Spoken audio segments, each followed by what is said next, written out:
السلام علیکم عوام دوست ٹیلی ویژن اے ڈی ٹی وی سے میں سہیل سید آپ سے مخاطب ہوں۔ آج میرے پاس دو موضوعات ہیں، خاص طور پہ ایک پیٹرول پرائسز میں جو اضافہ کیا گیا ہے ان کے حوالے سے میں آپ سے بات کروں گا، دوسرا عمران خان صاحب کا لانگ مارچ اور دھرنے کا جو سلسلہ تھا اس پہ بات کروں گا۔ لیکن ان دونوں باتوں کرنے سے پہلے میں چاہتا ہوں آپ اس چینل کو سبسکرائب کریں، ویڈیوز کو لائک کیا کریں اور ویڈیو مکمل ضرور دیکھا کریں، کامنٹ کیا کریں۔ میں بہت آپ کے کامنٹ کا منتظر رہتا ہوں۔ Thank you very much. تو آئیں اپنے موضوعات کی طرف چلتے ہیں، لیکن موضوعات پہ چلنے سے پہلے میں ایک چیز جو ابھی 4-5 دن گزر گئے کیونکہ پرانی بات ہو گئی، لیکن میں اس کو ضرور ریکارڈ پہ لانا چاہتا ہوں۔ ابھی ہم عمران خان صاحب نے جو مریم نواز کے لیے بدتمیزی کی تھی، جو بری زبان استعمال کی تھی، وہی اسی کے کامر سے نہیں نکلے تھے کہ JUIF کے جمعیت علماء پاکستان فضل الرحمان گروپ کے سندھ کے صدر راشد محمود سومرو نے عمران خان صاحب کی والدہ شوکت خانم کے لیے انتہائی غلیظ، بیہودہ، نیچ اور بلو دا بیلٹ باتیں کی، اور میں حیران ہوں کہ ایک ایسی جماعت جو خود کو مذہبی جماعت کہتی ہے، جو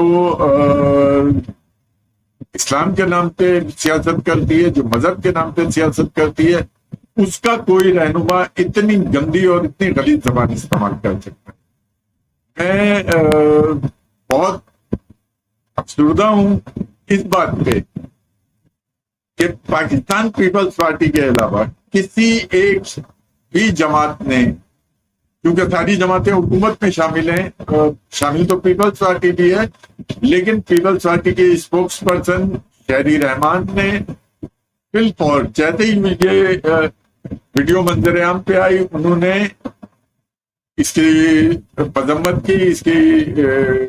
اس کے خلاف بیان دیا، اور مصطفیٰ نواز کھوکھر نے جو چیئرمین پیپلز پارٹی بلاول بھٹو زرداری کے اسپوکس پرسن ہیں، انہوں نے بھی اس کی مذمت کی۔ یقیناً وہ ان کی مذمت بلاول بھٹو زرداری صاحب کی مذمت سمجھی جانی چاہیے، کیونکہ بلاول بھٹو زرداری صاحب خود پاکستان میں موجود نہیں تھے اس وقت۔ تو یہ خاص طور پہ میں بات کرنا چاہتا تھا، میں بھی اس کی مذمت کرنا چاہتا ہوں، اور میں یہ چیز ریکارڈ پہ رکھنا چاہتا ہوں کہ کوئی بھی جماعت ہو، کوئی بھی اس طرح کی زبان استعمال کرے، وہ قابل مذمت ہے۔ جس طرح عمران خان صاحب کی زبان قابل مذمت تھی، اسی طرح راشد محمود سومرو صاحب کی زبان قابل مذمت ہے، اور میں JUIF کے رہنما فضل الرحمان صاحب سے امید رکھتا ہوں کہ وہ اپنے سندھ کے صدر کو تنبیہ کریں گے کہ اس طرح کی زبان استعمال کرنے سے گریز کریں۔ یہ تو ایک بات تھی جو میں آپ سے کرنا چاہتا تھا۔ اب ہم چلتے ہیں اپنے اصل موضوعات کی طرف، یعنی پہلا موضوع پیٹرول کا جو پرائسز میں انکریز کیا گیا ہے، میں اس حوالے سے بات کروں گا۔ اگر میں جانتا ہوں کہ پاکستان کے معاشی حالات بہت خراب ہیں، بہت بدترین ہیں، پاکستان ڈیفالٹ کی ایج پہ کھڑا ہے، اور IMF سے قرضہ لینے کے لیے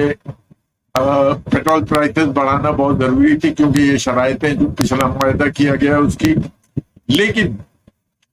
میں ایک عام آدمی کی حیثیت سے، میں اگر ایک عام آدمی سے بات کروں، ایک گھریلو خاتون سے بات کروں،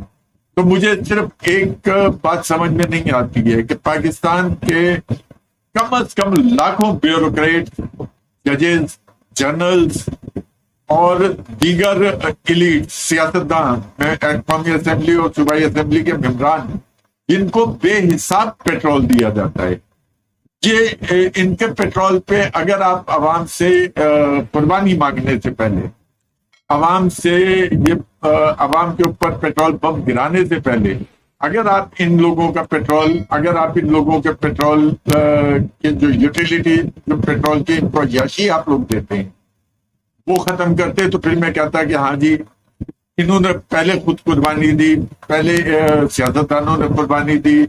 بیوروکریٹس نے قربانی دی، ججز نے قربانی دی، پھر عام آدمی سے قربانی مانگی گئی۔ میری سمجھ میں نہیں آتا کہ 15,000 یا 25,000 روپے ماہوار کمانے والے سے تو آپ توقع رکھتے ہیں کہ وہ 180 روپے لیٹر کا پیٹرول خرید لے گا، اور وہ 180 لیٹر کا پیٹرول خرید کے اور اپنی موٹر سائیکل میں ڈال کے اپنے کام پہ جائے گا اور واپس آئے گا۔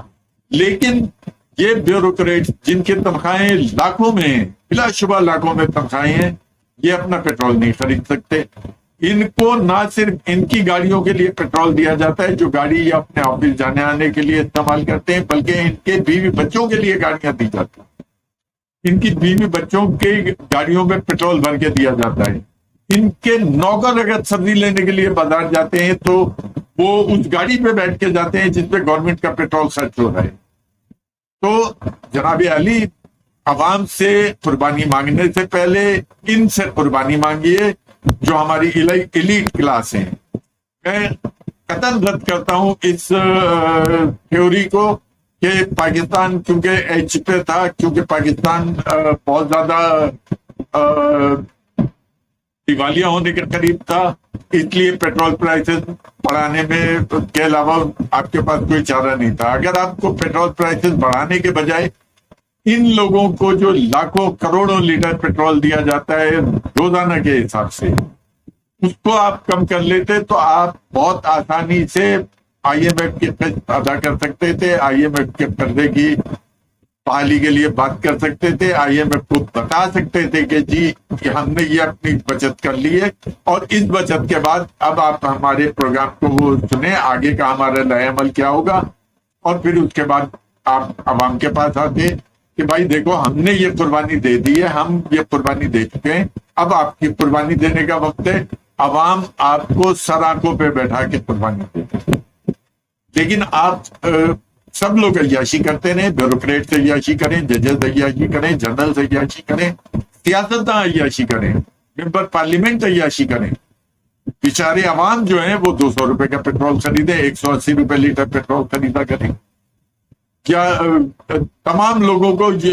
بجلی فری آف کاسٹ دی جائے، ان کے گھروں پہ چراغاں ہو رہا ہو، اور عوام جو ہیں وہ بجلی کے بل پہ سبسڈی ختم کر دی جائے، بجلی کے بل پہ 3 روپے یا 4 روپے کا پر یونٹ اضافہ کر دیا جائے، وہ عوام کو کرتی رہے۔ یہ کون سی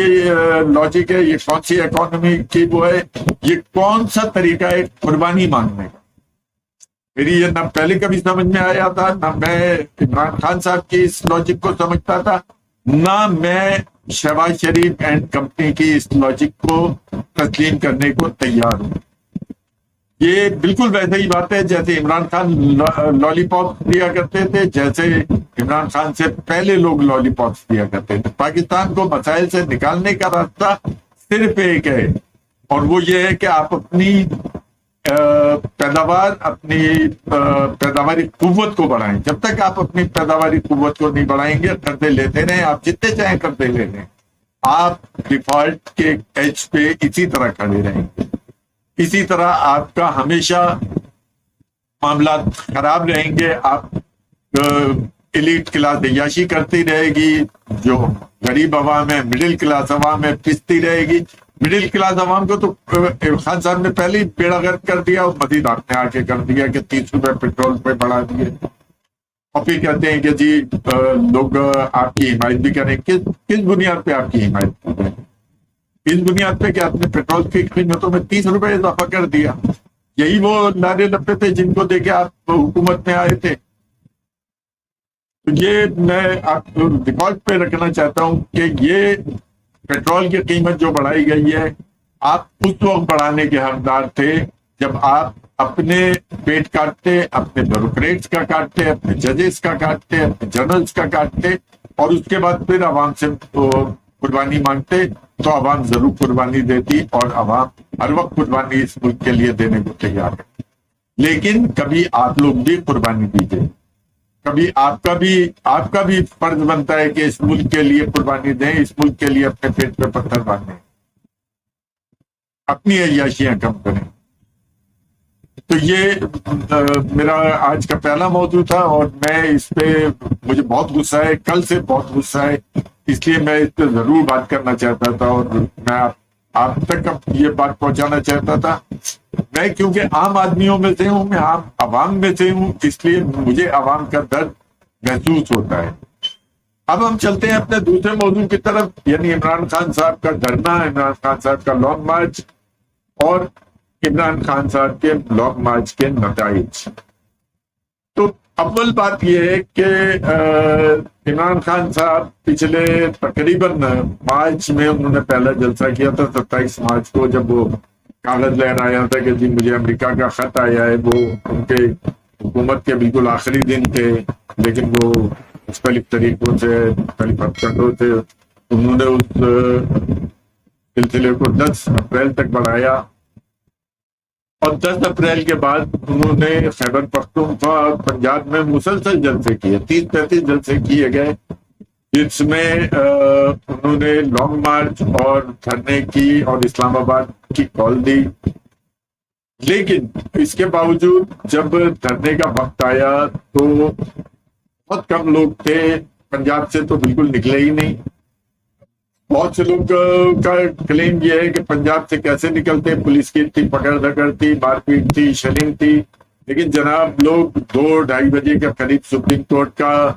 فیصلہ آ گیا تھا، اس کے بعد راستے کھول دیے گئے تھے اور جانے کی اجازت دے دی گئی تھی، لیکن اس کے باوجود بھی